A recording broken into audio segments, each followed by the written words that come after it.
मुझे इंडियन से नफरत है। ये जानवर नुमा इंसान है और कैद भी इनकी अपनी गलती की वजह से आया है, क्योंकि ये खरगोश की तरह बच्चे पैदा करते हैं। ये अल्फाज बरतानवी वजीर आजम विंस्टन चर्चिल के थे, जो उन्होंने 1943 में कहे थे।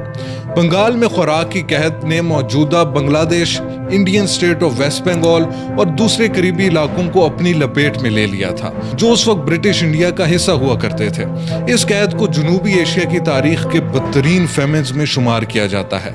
इस दौरान भूख के मारे हजारों शहरी अपने खानदान से लाताल्लुक हो गए थे।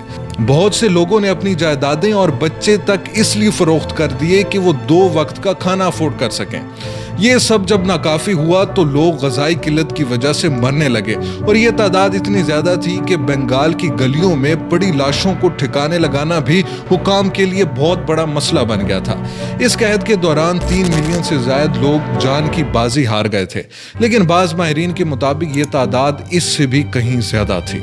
ये सभी तो कमोबेश वही बातें हैं जो दुनिया में कहत जैसी कुदरती आफात के बाद देखने में आती हैं, लेकिन इस आफत के बारे में दावा ये किया जाता है कि ये मुकम्मल तौर पर कुदरती आफत नहीं थी, बल्कि एक किस्म का मसनूई कहत था और इससे बचाव भी अहम मुमकिन था। ये दरअसल बरतानवी हुकूमत की पॉलिसी की नाकामी के नतीजे में आया था, जिनकी वजह से सूरत हाल गंभीर होती चली गई। इसको बाज लोग इंडियन हॉलोकॉस्ट भी कहते हैं, जिस पर बरतानवी हुकूमत ने ना कभी माफी मांगी और ना ही इसकी जिम्मेदारी कबूल की। इस मशहूर कहत के खात्मे पर हुकूमत की अपनी रिपोर्ट में क्या वजूहात थी, क्या कहा था उन्होंने, इस पर भी हम एक नजर डालेंगे और इस पर एतराजात क्या थे, इस बारे में भी जानेंगे। इस वीडियो में हम इस कहत के बारे में सब कुछ जानेंगे कि इसका आगाज कैसे हुआ था और इसकी वजूहात क्या थी।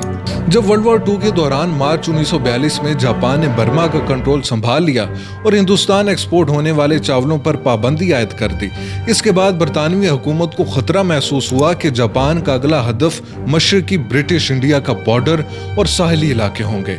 ब्रिटिश हुकूमत ने जापानी हमले के मुमकिना खतरे से निपटने के लिए खुराक जखीरा करना शुरू कर दी, ताकि किसी संगीन सूरत हाल में ब्रिटिश आर्मी की सप्लाई मुतासिर ना हो। इसकी वजह से जाहिर है खुराक की कमी होना शुरू हो गई। इस पर मजीद ये हुआ कि हुकूमत ने बंगाल के साहिली इलाकों में चावल के मौजूदा ज़खायर को भी ज़ाया करने का हुक्म दे दिया, ताकि अगर जापानीज हमला करें भी तो इनको इससे कोई फायदा ना मिल सके। साहिली रीजन में ऑपरेट करने वाली बड़ी कश्तियां भी हुकूमत ने खत्म करवा दी। इस इकदाम का मकसद भी यही था कि जापान अगर हमला करे तो इनको यहाँ नकलो हमल में मुश्किलात का सामना पेश आए। ये सब अवामिल देखते हुए बंगाल के उस वक्त के चीफ मिनिस्टर फजलुल हक ने बरतानवी हुकूमत को अगस्त 1942 में एक मुमकिना कहत की सूरत हाल के बारे में खबरदार किया, लेकिन इस पर बरतानवी हुकूमत ने कोई एक्शन नहीं लिया, बल्कि इसे नजरअंदाज कर दिया। जापान के हमले के पेश नजर ब्रिटिश हुकूमत ने ब्रिटिश इंडिया के दूसरे इलाकों और बंगाल के दरमियान तिजारत पर भी पाबंदी उस दौर में आयद कर रखी थी।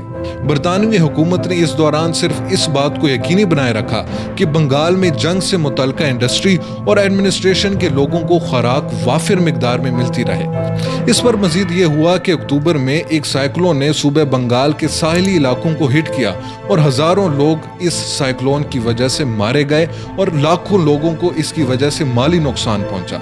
इन तमाम इवेंट्स के बाद जब 1943 का आगाज हुआ तो मसाइल में मजीद इजाफा होने लगा। बड़े जमींदारों ने चावल की जखीरा अंदोजी शुरू कर दी और खाने पीने की अशिया महंगे दामों में फरोख्त होने लगी, जो आम शहरियों की कुव्वत खरीद से कहीं ज्यादा थी। इस पर मजीद ये हुआ कि ब्रिटिश इंडिया में पैदा होने वाले कपड़े की तकरीबन पूरी पैदावार भी आर्मी की जरूरियात पूरी करने में ही इस्तेमाल होने लगी। यूं एक बार फिर गैर यकीनी सी सूरत हाल पैदा हुई। गरीब लोगों ने अपनी जमा पूंजी और जायदाद तक महंगे दामों मिलने वाले खुराक हासिल करने पर लगा डाली। जब ये सब भी खत्म हो गया तो बाज लोग अपनी फैमिलीज को छोड़ने लगे। बच्चों तक को लोगों ने फरोख्त करना शुरू कर दिया। खवातीन जिस्म फरोशी पर मजबूर हो गईं। खुराक की तलाश में लाखों लोगों ने कलकत्ता जैसे बड़े शहर का रुख किया। इस शहर में भी जगह जगह भीख मांगने वालों की भरमार होने लगी। 1943 के वक्त तक सूरत हाल इस हद तक खराब हो चुकी थी कि कलकत्ता की गलियों में जगह जगह भूख से मारे हुए लोगों की लाशें पड़ी मिलती, जिन्हें डिस्पोज करना भी हुकाम के लिए एक मसला बन चुका था। ये तो बज़ाहिर वो सूरत हाल थी जिसके बारे में हमने आपको बताया। ऐसे इवेंट्स के बाद जैसा कि आपको पता है कि कमीशंस बनाए जाते हैं और फाइनल रिपोर्ट पेश की जाती है कि आखिर इस तरह का इवेंट क्यों हुआ। इस केस में भी ऐसा ही हुआ। अक्टूबर 1943 में जब लॉर्ड आर्कीबाल्ड वाइसराय बनकर हिंदुस्तान आए तो उन्होंने एक कमीशन बनाने का फैसला किया जो कहत की मुमकिन वजूहात का जायजा ले सके। Secretary of state for India Leopold Amery को खतरा महसूस हुआ कि अगर कोई गैर जानिबदार रिपोर्ट आ गई तो इसमें जरूर बरतानवी हुकाम को ही इस साने का जिम्मेदार ठहराया जाएगा। लेकिन बहरहाल 1944 में जॉन वुडहेड की सरबराही में एक फेमिन इंक्वायरी कमीशन बनाया गया। यहाँ ये भी आपके पेश नजर करते चलें कि John Woodhead secretary of state for India के बहुत ही अच्छे दोस्त थे। फेमिन इंक्वायरी कमीशन ने अपनी रिपोर्ट में कहत की दो बड़ी वजूहात के बारे में बताया। पहली वजह बंगाल की डिमांड से कम चावल की सप्लाई बताई गई, जबकि दूसरे नंबर पर शहरियों की कुव्वत खरीद से ज्यादा अशिया की कीमतें होना या महंगाई को इसका जिम्मेदार ठहराया गया। इस कमीशन ने ज्यादा आबादी और कुदरती आफात को भी इस कहत के लिए मोर्द इल्जाम ठहराया, लेकिन रिपोर्ट में बरतानवी हुकाम को बराह रास्त वाज़े अल्फाज में इस साने का जिम्मेदार नहीं करार दिया गया, जो कि तवक्कुआत के ऐन मुताबिक था। कमीशन के मेंबर्स को रिपोर्ट पेश करने के बाद अपनी कार्रवाई के नोट्स वगैरह को जलाने का हुक्म भी दिया गया था। माहिरीन ने इस रिपोर्ट पर कई तरह के सवालात उठाए हैं। भारतीय Nobel prize winner economist Amartya Sen ने इस रिपोर्ट पर तनकीद करते हुए बंगाल फेमिन को मसनूइयत करार दिया। रिपोर्ट में चूंकि फूड अवेलेबिलिटी डिक्लाइन थ्योरी को बुनियाद बनाकर वजह पेश की गई कि चावल की सप्लाई डिमांड से कम थी, लिहाजा ये कहत और भी खतरनाक हो गया। लेकिन सेन इस थ्योरी को नहीं मानते। इनके मुताबिक 1943 में चावल की दस्तयाबी बंगाल में पिछले 5 सालों की एवरेज के मुताबिक में सिर्फ 5% कम थी, बल्कि वो ये भी बताते हैं कि 1943 में चावल की अवेलेबिलिटी 1941 के मुकाबले में 13% ज्यादा थी, लेकिन 1941 में तो बंगाल में कहत नहीं आया। यानी हम कह सकते हैं कि फूड की शॉर्टेज इतनी नहीं थी जितना इसको मोर्द इल्जाम ठहराया गया। भारतीय सियासतदान और मुसन्निफ शशि थरूर ने तो चर्चिल को लाखों बंगालियों का कातिल करार दिया।